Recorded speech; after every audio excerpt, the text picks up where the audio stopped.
জুবিনদাৰ এটা সত্তা আছিলে, যুৱ প্ৰজন্মৰ নহয়, বৃদ্ধ বয়সকজনৰ পৰা আপ টু ডেট বাচ্চালৈকে যি সত্তা আছিলে সেই সত্তাটো শেষ হৈ গ'ল।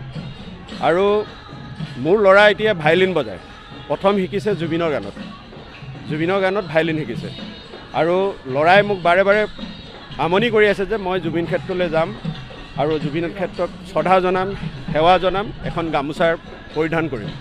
আৰু সেইমতে মই আজি ল'ৰাক লৈ আহিছোঁ। জুবিন দা আমাৰ মাজৰ পৰা নোহোৱা আজি 6 মাহ হ'ল।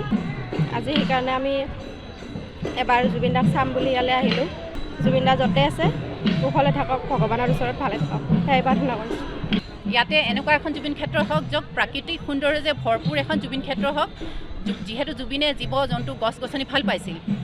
আৰু ইয়াতে এখন এনেকুৱা ধৰণৰ মিউজিয়াম হওক আৰু মন্দিৰলৈ পৰিণত হওক, য'ত জুবিনৰ প্ৰকৃত অনুৰাগীসকলে আহি জুবিনৰ আত্মাৰ সৈতে একাত্ম হৈ কথা পাতিব পাৰে, নিৰলে কথা পাতিব পাৰে আৰু জুবিনক জীৱন্ত ৰূপত ইয়াত অনুভৱ কৰিব পাৰে আৰু জুবিনৰ গীতৰ সৈতে একাত্ম হ'ব পাৰে, তেনে এখন আমি জুবিন ক্ষেত্ৰ বিচাৰোঁ।